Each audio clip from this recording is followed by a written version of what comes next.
Hello students, welcome to my channel. मैं आलोक सिंह। आज से मैं आप सभी लोगों के लिए जो कि यूट्यूब पे हिंदी में केमिस्ट्री पढ़ना चाहते हैं, हिंदी मीडियम में केमिस्ट्री पढ़ना चाहते हैं, उनके लिए मैं कंप्लीट चैप्टर का कंप्लीट वीडियो डालने वाला हूँ, जिससे कि स्टेट बोर्ड के जो बच्चे होंगे उनको पढ़ने में बहुत ही सहूलियत होगा। जैसे कि मैं YouTube पे सर्च कर रहा था कि हिंदी मीडियम में कोई नोट्स वगैरह या कोई वीडियो मौजूद है कि नहीं, तो बहुत कम ऐसे वीडियो थे जो हिंदी मीडियम वाले बच्चों के लिए मौजूद थे। ज़्यादातर वीडियो जो थे वो इंग्लिश मीडियम वाले बच्चों के लिए थे। तो मेरा एक ही पहल है कि हिंदी मीडियम वाले बच्चे भी केमिस्ट्री ठीक से अच्छे से पढ़ सके और फ्री में पढ़ सके। इसलिए मैं चाहता हूँ कि जितने बच्चे हिंदी मीडियम वाले हैं इस वीडियो को, इस चैनल को सब्सक्राइब करेंगे, ताकि आप वहाँ से कंप्लीट केमिस्ट्री आसानी से और अच्छे तरीके से पढ़ सकते हैं। अब जैसे कि आप जानते होंगे क्या कि केमिस्ट्री में टोटल क्लास 12 के 16 चैप्टर है। पहला चैप्टर जो है उसका नाम है ठोस अवस्था, जिसको कि हम इंग्लिश में सॉलिड स्टेट कहते हैं। तो हम पहले वही चैप्टर उसी टॉपिक को कवर करेंगे, ठीक है। मैं इंग्लिश मीडियम वालों की बात करें तो उनके लिए मैं सेपरेट वीडियो बनाऊंगा, जो कि टोटल नोट्स इंग्लिश में रहेगा, स्टेटमेंट इंग्लिश में लिखा रहेगा। तो इंग्लिश वाले जो स्टूडेंट्स हैं वो इस वीडियो को ना देखें। मैं ये नहीं कहूँगा आप ना देखें, कोई दिक्कत नहीं देखने की, लेकिन मैं ये जो वीडियो बनाऊंगा पूरे तरीके से हिंदी मीडियम वाले बच्चों के लिए बना रहा हूँ, ठीक है। तो प्लीज़ जितने भी हिंदी मीडियम वाले बच्चे हैं इस चैनल को खूब सब्सक्राइब करें, लाइक करिएगा, ताकि हम मेहनत आप ही के लिए कर रहे हैं, ठीक है। चलिए आगे हम टॉपिक को स्टार्ट करते हैं, ठीक है। उम्मीद करते हैं आपको वीडियो पसंद आएगा और वीडियो को पूरा देखिएगा। पूरा देखेंगे तो आपके डाउट्स जितने भी रहे होंगे वो क्लियर हो जाएंगे, ठीक है। और वीडियो को पूरा चैप्टर पढ़िएगा। और मैं उम्मीद करता हूँ कि आपको, जैसा कि मैं ऑफलाइन क्लास में किसी बच्चों को डाउट नहीं छोड़ता, आपके ऊपर मैं कोई डाउट नहीं छोड़ूंगा, ये मेरा वादा है, ठीक है। चलिए चैप्टर को स्टार्ट करते हैं। चैप्टर 1 क्या हमारा ठोस अवस्था है। लेकिन ठोस अवस्था को पढ़ने से पहले हम पहले पदार्थ क्या होता है, जिसको कि हम लोग हिंदी में द्रव्य भी कहते हैं। पदार्थ को इंग्लिश में हम लोग मैटर कहते हैं, और पदार्थ का एक दूसरा नाम क्या है, द्रव्य। द्रव्य जैसे कि आप यहाँ देख रहे हैं ना, पदार्थ लिखा है, आप इसको द्रव्य के नाम से भी जान सकते हो, द्रव्य। मैं ये बात जानबूझ के बता रहा हूँ, उसका कारण क्या है कि द्रव और द्रव्य में अंतर होता है। द्रव और द्रव्य में अंतर होता है। द्रव्य मतलब कोई पदार्थ, उसको इंग्लिश में मैटर कहते हैं। जनरली भौतिक अवस्था के आधार पर ज़्यादातर पदार्थ 3 प्रकार के होते हैं, जिसको हम लोग ठोस कहते हैं, द्रव कहते हैं और गैस कहते हैं। वैसे तो थोड़ा सा और डीपली जाएंगे तो पदार्थ 5 प्रकार के होते हैं: ठोस, द्रव, गैस, प्लाज्मा और बीईसी, ठीक है। लेकिन हम स्पेशली बात करेंगे ठोस, द्रव और गैस का। एक्चुअली में चैप्टर का नाम क्या है, ठोस अवस्था। लेकिन थोड़ा बहुत इनमें अंतर बता दो, फिर सीधे टॉपिक को स्टार्ट करते हैं। जैसे कि मैंने यहाँ लिखा है, पदार्थ यानी द्रव्य 3 प्रकार के होते हैं: ठोस, द्रव और गैस। तो आपको पहले ये जानना है कि ठोस, द्रव और गैस में क्या अंतर है, फिर अपने हम चैप्टर को स्टार्ट करेंगे। क्लास 9th में पढ़ा होगा ठोस, द्रव, गैस में क्या अंतर है। 10th में तो नहीं पढ़ा होगा, 11th में है चैप्टर 1 में, वहाँ भी बेसिक बातें पढ़ी होगी। तो हम कुछ बातें बता रहे हैं, आप उसको गौर से देखिएगा। ठोस के अवयवी कण, ठोस के अवयवी कणों की स्थितियाँ नियत होती है। बहुत अच्छा हिंदी लिखा, इसको मैं थोड़ा सा आसान करता हूँ। ठोस जो होते हैं ना, उनके कण एक ही जगह पर निश्चित होते हैं, ठीक है। तो ठोस के अवयवी कण की स्थितियां नियत होती है, इसका मतलब एक जगह फिक्स होता है, और वे केवल अपनी मध्य स्थितियों के चारों ओर दोलन कर सकते हैं। और वे क्या करते हैं, सिर्फ अपने पोजीशन के चारों ओर हिल डुल सकते हैं, जिसको हम लोग दोलन कहते हैं, ठीक है। इससे ठोस की कठोरता स्पष्ट होती है। इसका मतलब क्या है कि जब कोई कण अपनी जगह से हिल डुल नहीं सकता है, अपनी जगह पे सिर्फ हिल रहा है, मतलब अपनी जगह से चल फिर नहीं सकता, दूर नहीं जा सकता, आगे पीछे नहीं, तो क्या अपनी जगह पे हिल रहा है, तो उसको हम बोलते हैं ठोस कह सकते हैं। द्रव में क्या होता है, द्रव और गैस, द्रव और गैस, द्रव और गैसों को उनकी प्रवाह क्षमता के कारण तरल कहते हैं। क्या कहते हैं, तरल। इंग्लिश में इसको फ्लूइड कहते हैं, अंग्रेजी भी कहीं की आवश्यकता पर मैं बताऊंगा, फ्लूइड कहते हैं। आपसे कोई पूछेगा कि ठोस या गैस को तरल क्यों कहते हैं, तो इसका आंसर मिल गया क्या कि द्रव और ठोसों को उनकी प्रवाह क्षमता के कारण, किस क्षमता के कारण, प्रवाह क्षमता के कारण वो प्रवाह कर सकते हैं, ठीक है ना, किसी दिशा में बह सकते हैं, बहाव उनका हो सकता है। तो उस बहाव के कारण हम उसको क्या कहते हैं, तरल कहते हैं। इन दोनों अवस्थाओं में, दोनों मतलब द्रव और गैस, इन दोनों अवस्थाओं में तरलता यानी कि बहाव अणुओं की स्वतंत्र गति के कारण उत्पन्न होती है। अणुओं की स्वतंत्र गति के कारण उत्पन्न, इसका मतलब क्या है, आप सभी को पता है क्या कि ठोस में आकर्षण बल सबसे अधिक होता है। ठोस के जो कण होते हैं उनके बीच में आकर्षण बल सबसे अधिक होता है। उससे कम कहाँ होता है, द्रव और गैस में। सबसे कम कहाँ होता है, गैस में होता है। अब आकर्षण बल कम होने के कारण द्रव और गैस अपने जगह से क्या कर सकते हैं, किसी दूसरे जगह पर प्रवाह कर सकते हैं। और आप सभी को पता है तरल द्रव प्रवाह हो सकता है, गैस भी का भी प्रवाह हो सकता है। तो अगर आपसे कोई पूछेगा कि द्रव और गैस को तरल क्यों कहते हैं, तो आप क्या बोलेंगे कि उनके पास प्रवाह या प्रवाहित होने की क्षमता है। और ये प्रवाहित क्यों हो सकते हैं, क्योंकि उनके कणों के बीच में दुर्बल आकर्षण बल पाया जाता है। ठीक है, तो ये कुछ डिफरेंस था थोड़ा बहुत कि ठोस को ठोस क्यों कहते हैं और द्रव को या गैस को तरल क्यों कहते हैं। ठोस को ठोस कहने का कारण क्या है कि ठोस के कण अपने जगह से दूसरे जगह नहीं जा सकते, वो सिर्फ अपने जगह पर क्या कर सकते हैं, मध्य गति, अपने जगह पे हिल डुल सकते, इसको हम लोग दोलन कहते हैं।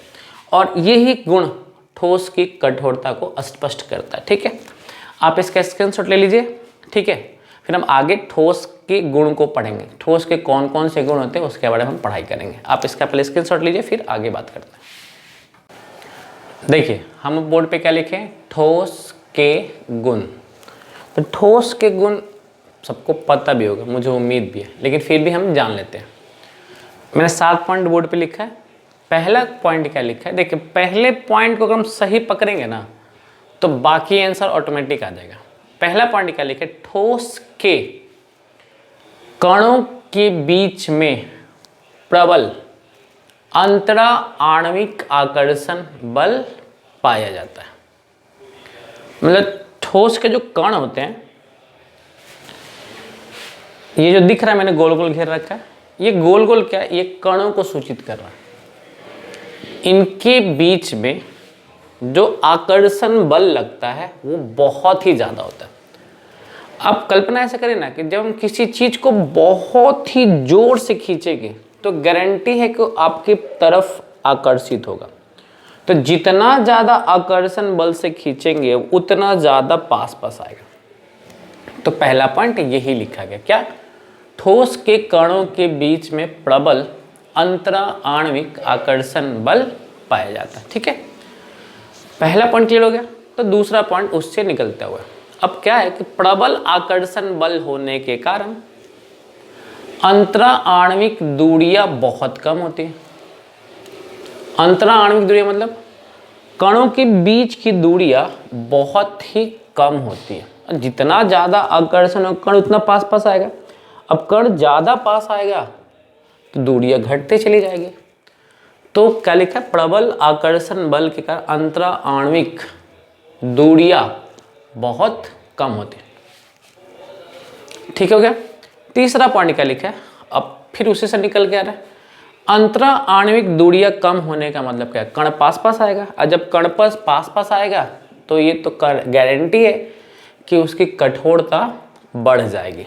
ठीक है, तो अगर आपसे कोई पूछता है कि ठोस कठोर क्यों होता है, एक सवाल बन सकता है, या आपके घर में कोई बैठे होते पूछ लेगा कि बता ठोस कठोर क्यों होता है। तो ठोस कठोर होने के कई कारण हो सकते हैं। आपको एक्सप्लेन कैसे करना है, ठोस के कणों के बीच में प्रबल आकर्षण बल पाया जाता है। प्रबल आकर्षण बल के कारण कण एकदम पास पास होते हैं और पास पास होने की वजह से उनमें कठोरता पाई जाती है। ठीक है अच्छा, जब कण बहुत पास पास होगा तो घनत्व तो भी बढ़ जाएगा।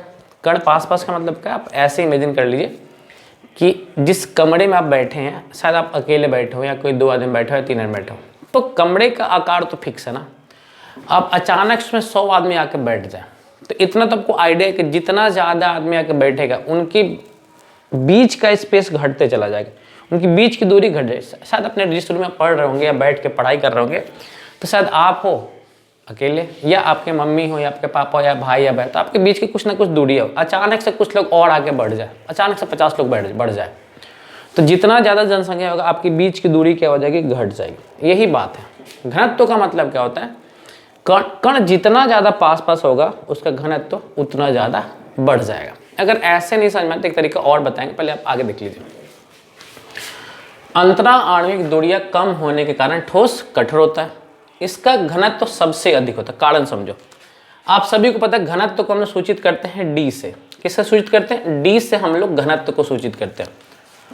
अब घनत्व बराबर क्या होता है, द्रव्यमान अब बटा आयतन।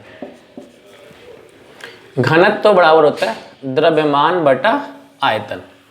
अब मुझे एक बात बताओ, जितना ज्यादा कण प्रवेश करेगा उतना ज्यादा द्रव्यमान बढ़ेगा, और जब द्रव्यमान बढ़ेगा तो घनत्व भी बढ़ेगा। बात समझ में आ रहा है कि नहीं आ रहा? तो कणों की संख्या बढ़ेगी तो ऑब्वियस सी बात है, ये निश्चित है कि द्रव्यमान आपका बढ़ेगा, और जब द्रव्यमान बढ़ेगा तो घनत्व भी हमारा बढ़ जाएगा। ठीक है। अगला पॉइंट क्या लिखा है, इसका आयतन, आकार, द्रव्यमान निश्चित होता है। जो ठोस होते हैं उनका आयतन फिक्स है, वो बदल नहीं सकता। आयतन, आकार, उसका जो आकार है वो भी निश्चित है, द्रव्यमान वो भी निश्चित है। यानी कि ठोस का आयतन, आकार, द्रव्यमान निश्चित होता है, वो बदल नहीं सकता। किसमें बदल जाता है बताओ, द्रव का आकार बदल जाता है। द्रव का आकार बदल जाएगा। कैसे? अगर हम द्रव को ग्लास में रखेंगे तो गिलास का आकार ले लेगा, बाल्टी में रखेंगे तो बाल्टी का आकार ले लेगा, बोतल में रखेंगे तो बोतल का आकार ले लेगा। यानी कि द्रव का आकार निश्चित नहीं होता। गैस का भी आकार निश्चित नहीं होता। गैस का तो आयतन ही निश्चित नहीं होता, द्रव का तो आयतन निश्चित भी होता है, क्योंकि अगर हम 1 लीटर पानी को कहीं भी रखेंगे तो 1 ही लीटर रहेगा। लेकिन गैस का आयतन भी निश्चित नहीं होता। ठीक है, तो उसके बारे में हम लोगों को नहीं पढ़ना है फिलहाल, हम लोग सिर्फ ठोस के बारे में फोकस करते हैं। तो ठोस का आकार, आयतन, द्रव्यमान निश्चित होता है। ठीक है। अगला क्या, ठोस असंपीड्य होता है। असंपीड्य का मतलब क्या है कि हम ठोस को दबा नहीं सकते। अब दबाने से संदर्भ, दबाने मतलब रबर को मत समझ लीजिएगा सर, रबर को तो हम दबा ही सकते हैं। दबाने से मतलब क्या है कि हम दबा करके उसकी अवस्था को परिवर्तित नहीं कर सकते। ये कुछ लोग गलत फहमी में सोचते हैं सर संपीड्य, असंपीड्य। तो असंपीड्य मतलब उसको दबा नहीं सकते। दबाने का मतलब स्पॉन्ज का कल्पना मत, स्पॉन्ज को तो हम दबा ही सकते हैं, स्प्रिंग को दबा सकते हैं सर, रबर को दबा सकते हैं, उसकी बात नहीं है। दबाने से मतलब क्या है कि हम उसकी अवस्था को नहीं बदल सकते।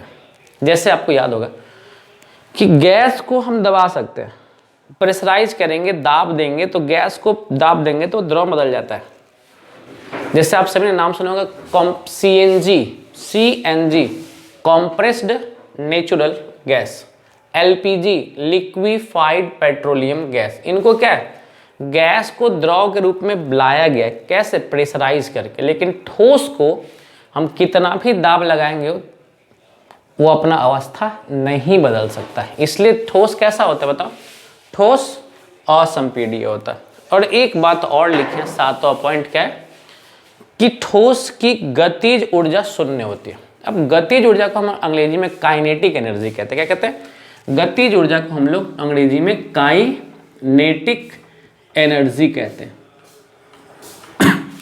अब मुझे उम्मीद है कि आप सभी लोगों को गति ऊर्जा का सूत्र पता होगा, KE बराबर 1/2 mv²।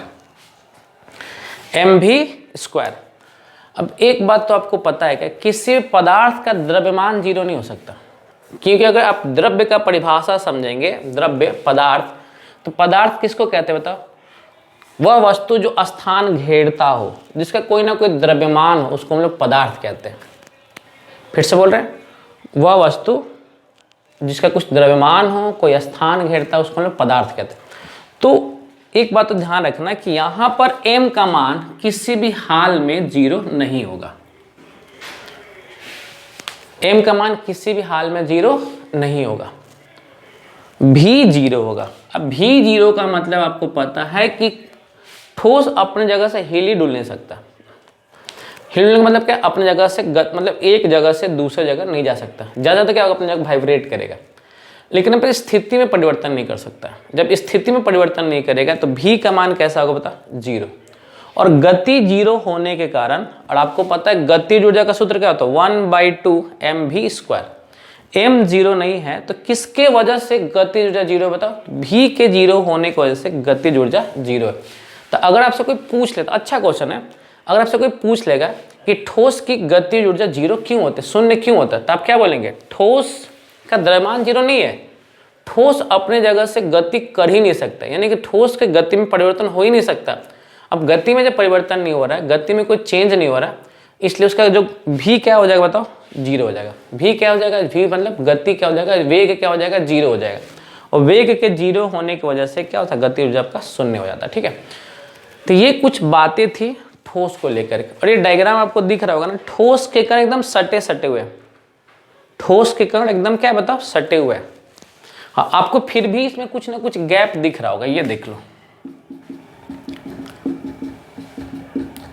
ये गैप दिख रहा है, लेकिन ठोस अपने से छोड़ा नहीं है, ठोस तो पूरा पैक है। अब इससे वो ठोस पास पास नहीं आ सकता।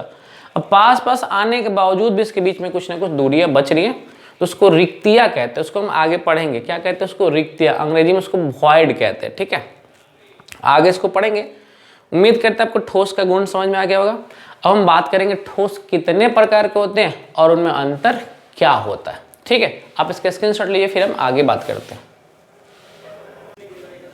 आइए आगे हम देखते हैं ठोस कितने प्रकार के होते हैं। तो ठोस मुख्यतः 2 प्रकार के होते हैं। कौन कौन से भाई, एक का नाम है क्रिस्टलीय ठोस, जिसको कि हम लोग रवेदार ठोस भी कहते हैं, और दूसरे वाले का नाम है अक्रिस्टलीय ठोस, जिसको हम लोग बेरवेदार ठोस कहते हैं। क्या कहते हैं, क्रिस्टलीय ठोस या रवेदार ठोस। दूसरे वाले का नाम है अक्रिस्टलीय ठोस या बेरवेदार ठोस। मैं आपको इनका इंग्लिश नाम भी लिख दे रहा हूँ जानबूझ करके, कि अगर कहीं काम आए तो पता चले। क्रिस्टलाइन सॉलिड, क्रिस्टलाइन सॉलिड, और इसको हम लोग कहते हैं एमॉर्फस सॉलिड, एमॉर्फस सॉलिड। ठीक है, तो एक का नाम है क्रिस्टलीय ठोस और दूसरे का नाम है अक्रिस्टलीय ठोस। ठीक है, अब आगे की बात देखते क्या। हमने इधर दोनों में अंतर लिख रखा है, क्रिस्टलीय ठोस क्या होता है, अक्रिस्टलीय ठोस क्या होता है। मैं आपके सामने कुछ उदाहरण पेश करता हूँ। अभी आपके पास जितना भी चीज़ दिख रहा होगा ना, जहाँ पढ़ाई कर रहे हो बैठ करके या जिससे पढ़ रहे हो, जितना चीज़ आपके आसपास दिख रहा होगा उसमें मैक्सिमम अक्रिस्टलीय ठोस है। मैक्सिमम मतलब अधिक से अधिक सामान्य जो आपके आसपास दिख रहे हैं, या आप जिस बिस्तर पर बैठ के पढ़ाई कर रहे हो, जिस पेन से लिख रहे हो, जिस कॉपी पे लिख रहे हो, जिस फ़ोन से पढ़ाई कर रहे हो या जिस लैपटॉप से पढ़ाई कर रहे हो, ये सब के सब अक्रिस्टलीय ठोस है। गजब हो गया ना, अब तक ये आपके सामने था, आपको पता ही नहीं था। थोड़ा सा और विस्तार से बताते क्या। बचपन से अब जो ठोस की प्रकृति पढ़ के आए हो ना, जो भी पढ़ के बचपन से, वो वास्तव में पढ़े किसके बारे में थे बताओ, क्रिस्टलीय ठोस के बारे में पढ़े थे। बचपन से अब जो भी ठोस की प्रकृति पढ़ रहे हो वो सब के सब क्रिस्टलीय ठोस के बारे में पढ़ रहे थे। और क्रिस्टलीय ठोस को हम लोग वास्तविक ठोस भी कहते हैं, हम आगे जाकर के डिस्कशन करेंगे भी। ऐसा मैं क्यों कह रहा हूँ कि जो आप ठोस के बारे में बचपन से पढ़ाई किए हो वो क्रिस्टलीय ठोस है। मैं आपको समझा देता हूँ। ठोस के बारे में आप गुण क्या जानते हो, मैं थोड़ा पहले लिखा था, ठोस कठोर होता है। क्या आपका बेडशीट कठोर है,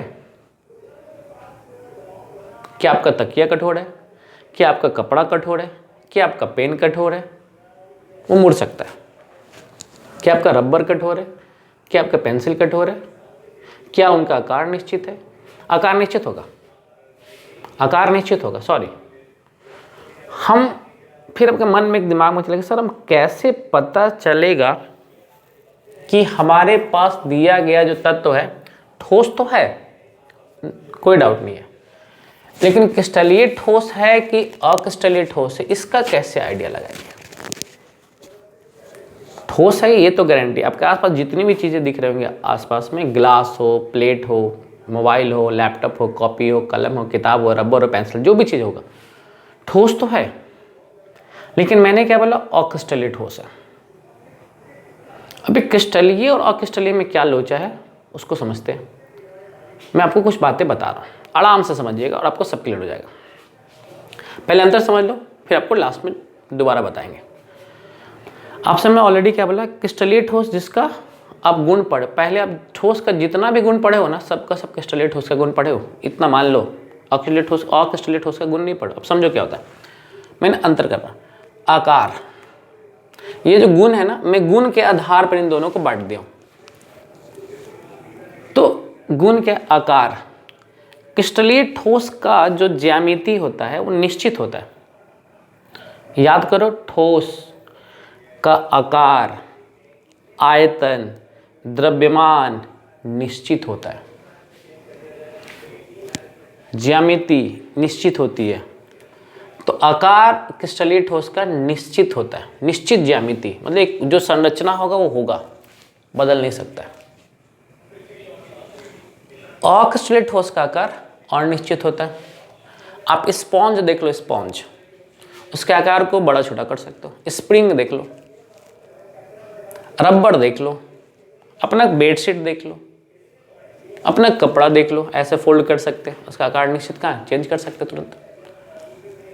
तो ये सब क्या है, अक्रिस्टलीय। और भी बातें हैं, हम कुछ गुण बताएंगे, कुछ पैरामीटर बताएंगे, जहां से आप आसानी से अलग कर सकते हो कि आपके आसपास माहौल में जो चीजें दिख रही हो क्रिस्टलीय है कि अक्रिस्टलीय। पहला चीज तो आकार वाला बात था। दूसरा क्या है, गलनांक।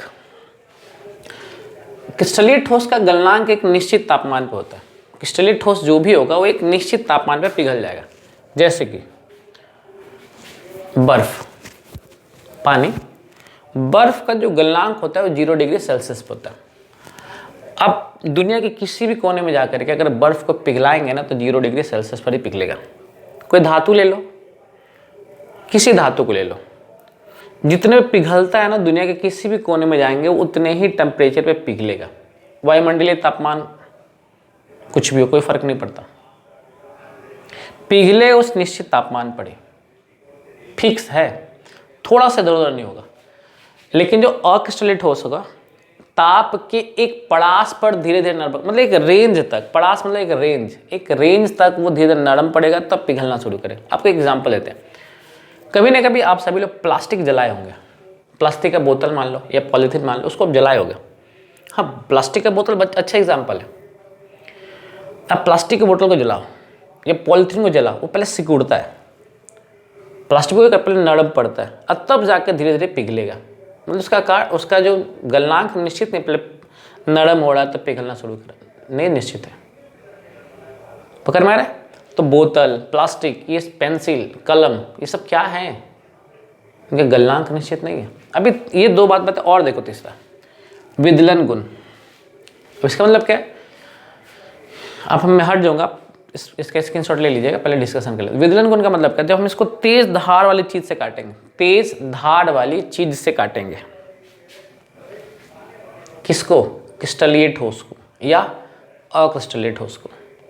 तो जब भी हम तेज धार वाली चीज से किसी क्रिस्टलीय ठोस को काटेंगे तो जब कटिंग जो मतलब कटने के बाद जो सतह दिखेगा ना, सतह, वो सपाट और चिकना होगा,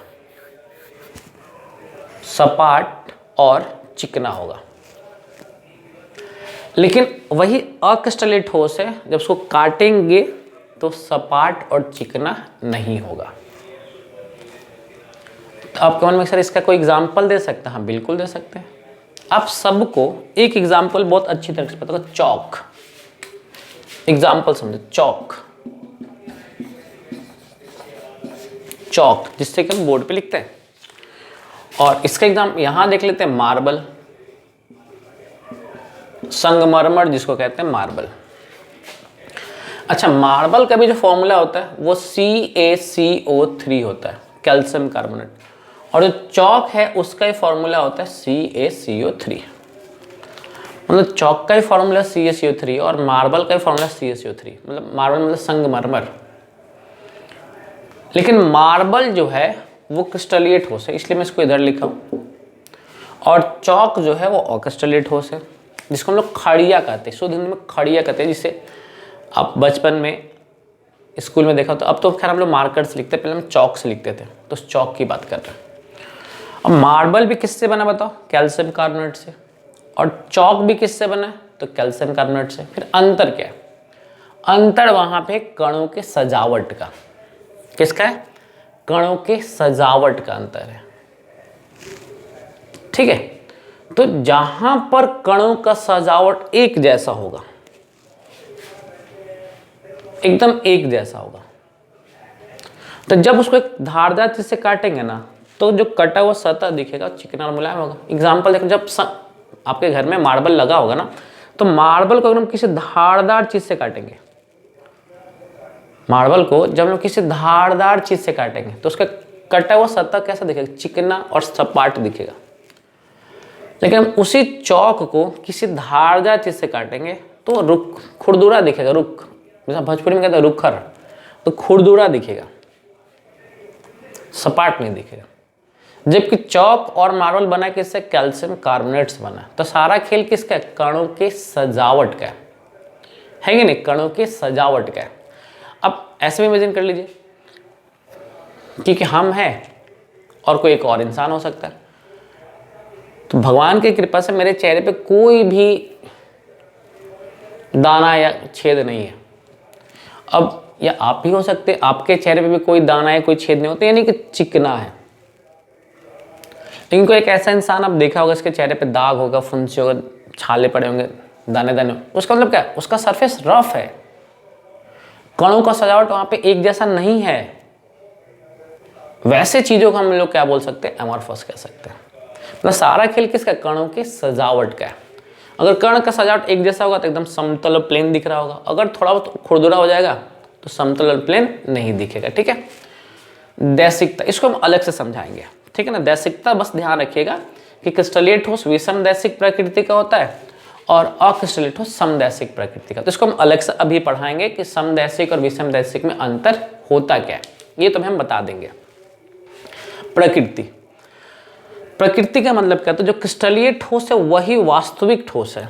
जो क्रिस्टलीय ठोस है वही वास्तविक ठोस। मैं अभी आपको स्टार्टिंग बताया था ना कि अब ठोस का जितना भी गुण पढ़े हो ना, वो सब किसका पढ़े हो? क्रिस्टलीय ठोस का पढ़े हो, क्योंकि यही वास्तविक ठोस है। ये क्या है भाई? ये आभासी ठोस है। आभास होता है कि ठोस है, ठोस का गुण भी रखता है, सब नहीं कह रहे, लेकिन पूरी तरीके से ठोस का वो गुण नहीं रख पाता है। जैसे कि गलनांक वाला, जैसे काटने पर, जैसे कि आकार निश्चित नहीं होना, कठोर नहीं होना, ये सब कुछ चीजें हैं जो इसको थोड़ा सा अलग बना देती है, ठीक है। अब नेक्स्ट क्या है? कणों का क्रम। कणों का क्रम मतलब कणों की सजावट। दीर्घ पड़ासी व्यवस्था मतलब ये चारों तरफ, अगर हम कणों का सजावट देखेंगे तो चारों तरफ एक जैसा सजावट दिखेगा। तो जिस ठोस में कणों का सजावट बहुत लंबी दूरी तक एक जैसा होता है, चारों तरफ एक जैसा होता है, उसको हम लोग कहते हैं क्रिस्टलीय ठोस। और जहां कणों का सजावट एक जैसा नहीं होता, या ये बोल लो कि कुछ दूरी तक एक जैसा होता है, फिर दूसरी जगह जाकर के दूसरे जैसा हो जाता है, फिर कुछ दूरी के बाद तीसरे जैसा हो जाता है, तो उसको हम लोग कहते हैं अक्रिस्टलीय ठोस, ठीक है। या ये बोलो कि वो गुण अक्रिस्टलीय ठोस का है, ठीक है।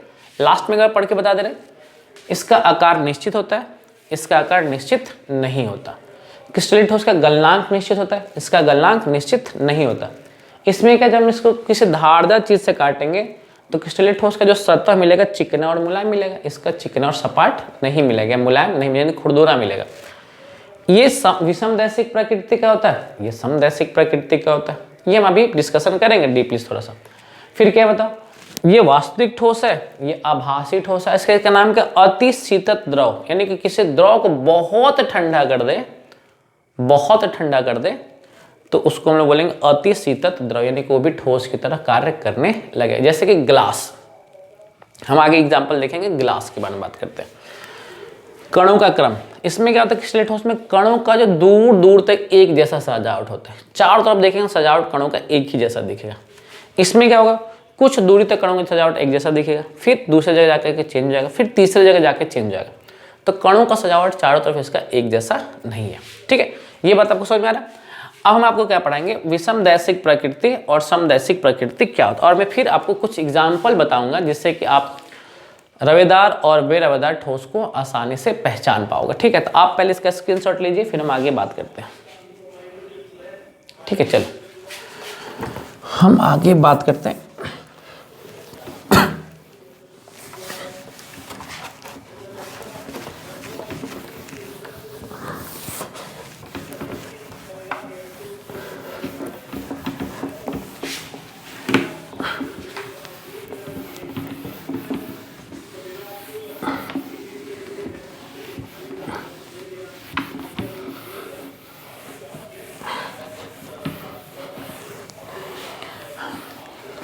देखिए, समझते हैं, पहले कणों को सजा लें, एक एग्जाम्पल ले लें, फिर क्लियर करेंगे। ठीक है,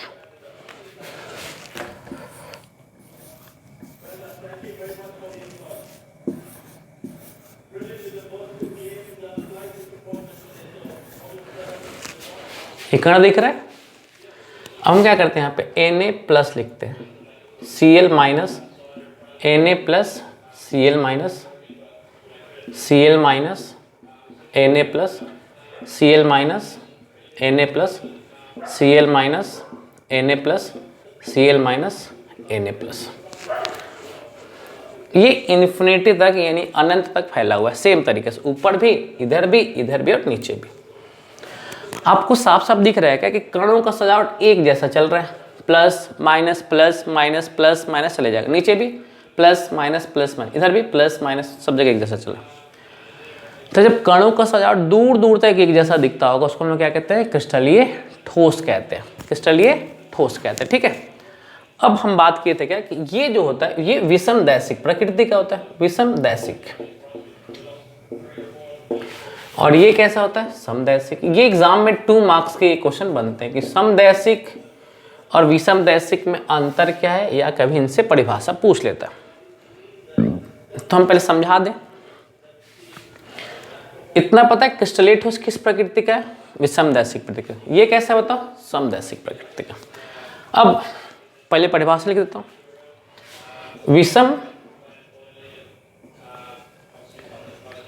विषमदैशिक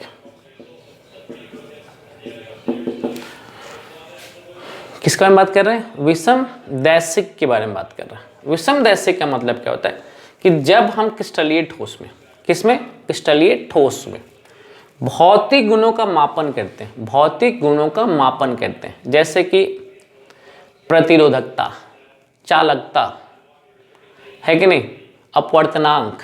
इधर देखो, जब इधर कुछ भौतिक गुण इसका मापने जाएंगे इस दिशा में, तो हमें प्लस माइनस के वजह से उत्पन्न होता हुआ दिखेगा। अगर हम इस दिशा में मापने जाएंगे भौतिक गुण तो हमें सिर्फ प्लस के वजह से दिखेगा, और हम इस दिशा में मापने जाएंगे तो हमें सिर्फ माइनस के वजह से उत्पन्न होता हुआ दिखेगा। तो विषमदैशिक प्रकृति क्या होती है बताओ, जब किसी ठोस, इतना पता रखना कि विषमदैशिक कौन है, क्रिस्टलीय ठोस है। तो जब किसी ठोस के अलग अलग दिशाओं में भौतिक गुण, जैसे कि ब्रैकेट में लिख देना, भौतिक गुण जैसे कि प्रतिरोध, अपवर्तनांक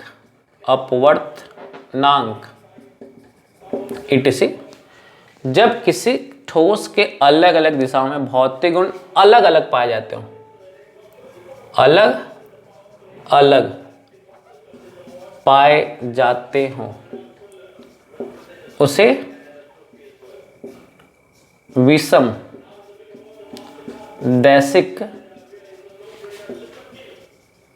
प्रकृति कहते हैं। ठीक है, विषम मतलब अलग अलग। अब विषमदैशिक कौन दिखाता है, क्रिस्टलीय ठोस। तो जब किसी ठोस के अलग अलग दिशाओं में भौतिक गुण अलग अलग पाए जाते हैं उसे विषमदैशिक प्रकृति के कहते हैं, उसे विषमदैशिक प्रकृति के कहते हैं। समझ में आ रहा है कि नहीं यार? इस दिशा में अगर मैं भौतिक गुण मापने जाऊँ, चालकता मापने जाऊँ, मतलब कंडक्टिविटी, चालकता मापने जाए या प्रतिरोध मापने जाए या अपवर्तनांक मापने जाए, यहाँ पे आप चालकता भी लिख सकते हो, यहाँ छोटा है तो इसमें चालकता कर देता हूँ। आगे ईटी से अलग अलग दिशाओं में अलग अलग मापा जाता है, उसको हम बोलेंगे विषमदैशिक, विषमदैशिक। अब इधर देख लो, जैसे कि ये कोई प्लस है,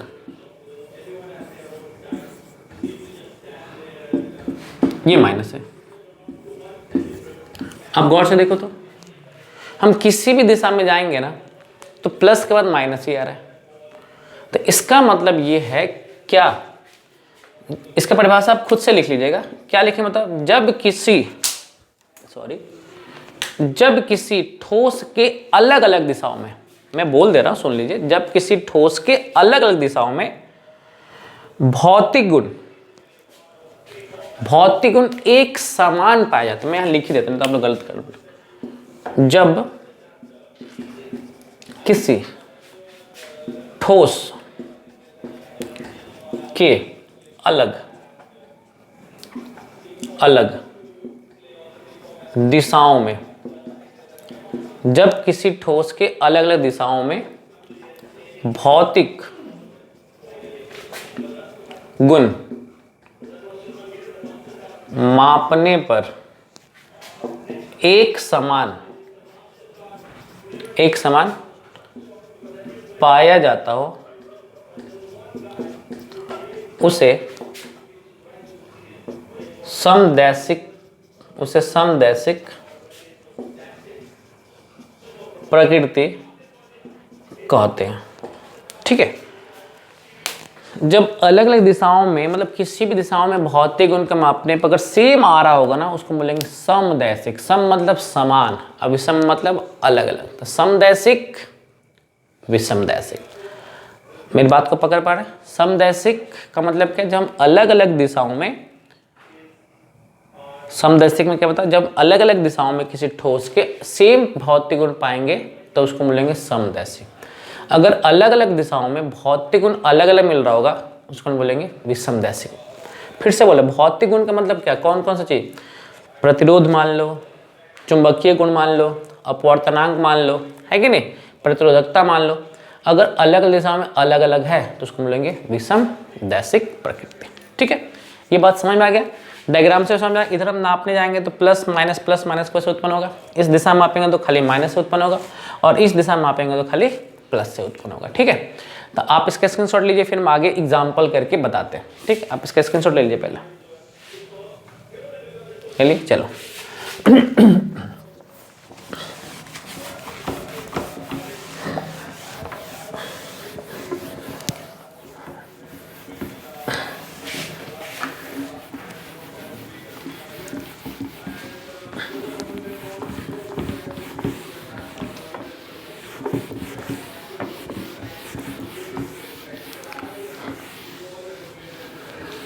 देखिए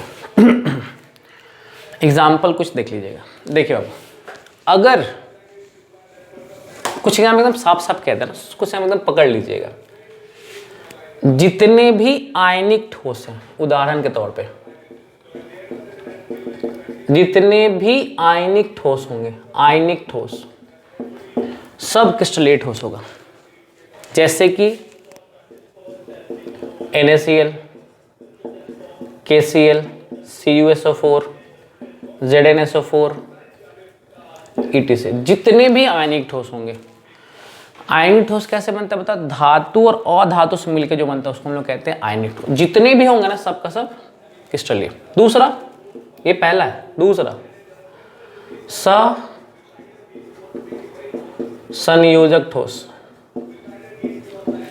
अब संयोजक ठोस जिसको हम अंग्रेजी में कोवैलेंट बॉन्ड, कोवैलेंट सॉलिड कहते हैं। इसके एग्जांपल क्या बताओ, SiO2, क्वार्ट्ज, इसको हम लोग सिलिका भी कहते हैं। ठीक है, डायमंड, हीरा, ग्रेफाइट, ठीक है, SiC, etc. तीसरा, बोले जितने भी हाइड्रोजन आबंधित ठोस हैं, जैसे कि H2O, NH3, HF, ETC। अभी हम आगे जब इनका वर्गीकरण पढ़ाएंगे ना तो और क्लियर कर लेंगे, ठीक है। इधर देखो, चौक मार्बल लिख लो, मार्बल एक्स्ट्रा में मार्बल। इधर क्या लिखेंगे? चौक। इधर देख लो, आराम से देखो, बहुलक पढ़ा है? बहुलक सुना होगा, बहुलक जैसे कि प्रोटीन। बहुलक 12th में पढ़ना है, चैप्टर नंबर 15। इसको अंग्रेजी में कहते हैं पॉलीमर कहते हैं। तो जितने भी पॉलीथीन, प्लास्टिक, वुड लकड़ी,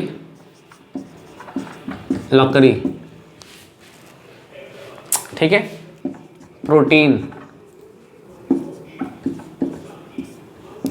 सेलुलोज,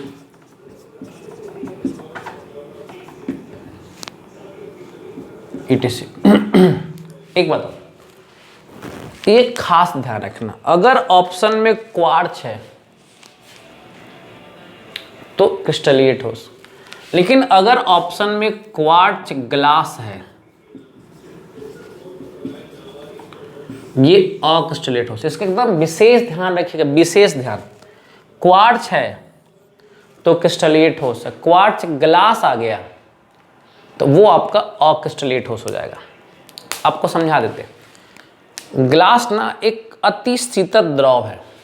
मतलब क्या है कि इमेजिन करिएगा ना, मान लीजिए आपके घर में कोई कंस्ट्रक्शन का काम चल रहा है और घर में शीशा वगैरह लगाना। आप जिस दिन शीशा लगाइएगा ना, तो मार्केट से जो शीशा खरीद के आएगा उसकी मोटाई को माप लीजिएगा, नीचे से भी और ऊपर से भी, और लगा दीजिएगा। जिधर धूप पड़ रहा होगा ना, धूप 6 महीने बाद या साल भर बाद उस शीशा को बाहर निकालिएगा और आप क्या देखेंगे, ऊपर थोड़ा सा पतला हो जाएगा और नीचे थोड़ा सा मोटा हो जाएगा। क्यों? क्योंकि ग्लास में बहने की प्रक्रिया होती है, मतलब बहाव पाया जाता है। किसमें? ग्लास के अंदर। तो ग्लास के अंदर बहाव पाया जाता है, इसीलिए जो बह सकता है वो वास्तविक ठोस नहीं है। उस किसी द्रव को इतना ना ठंडा कर दिया गया है कि वो ठोस की तरह आभास हो रहा है। तो इसका बिल्कुल ध्यान रखेंगे। क्वार्ट्ज अगर ऑप्शन में है तो क्रिस्टलीय है, और क्वार्ट्ज ग्लास आ गया तो वो अक्रिस्टलीय। इसका एकदम विशेष ध्यान रखिएगा, ठीक है। मैंने बोला पॉलीथीन, प्लास्टिक, लकड़ी, प्रोटीन, सेलुलोज, क्वार्ट्ज ग्लास, कोयला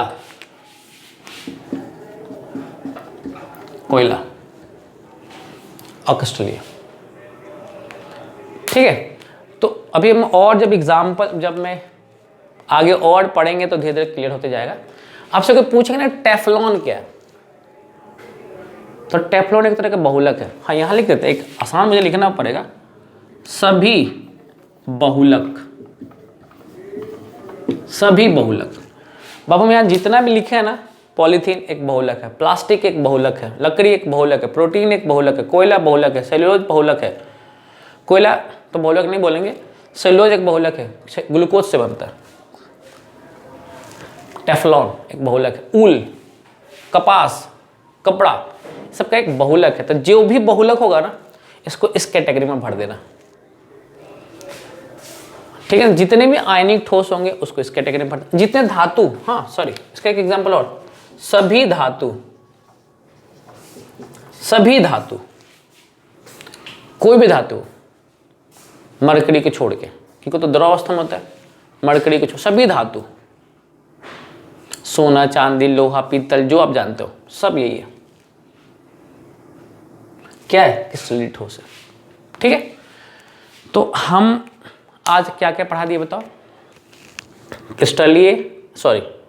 पदार्थ के बारे में थोड़ा सा बताया, फिर हमने बताया कि हमें पढ़ना है कि ठोस अवस्था, तो ठोस के कुछ गुण पढ़ लिए। फिर हम क्या पढ़े? ठोस के प्रकार पढ़ लिए। ठोस 2 प्रकार के होते हैं, क्रिस्टलीय और अक्रिस्टलीय ठोस। फिर हम पढ़े उनके अंतर मतलब उनमें हम अंतर कैसे कर सकते हैं, तो गुण क्या मैंने बताया। और हमने फिर लास्ट में क्या किया? कुछ एग्जाम्पल पढ़ लिया।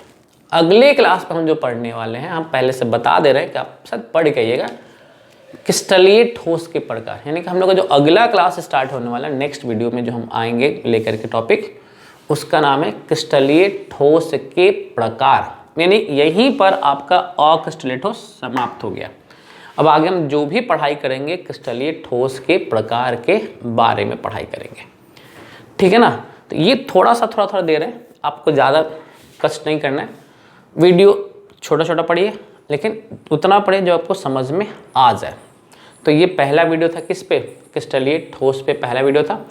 उम्मीद करता है आपको बहुत पसंद आएगा और आपके जितने भी डाउट रहे होंगे क्लियर हो गया, ठीक है।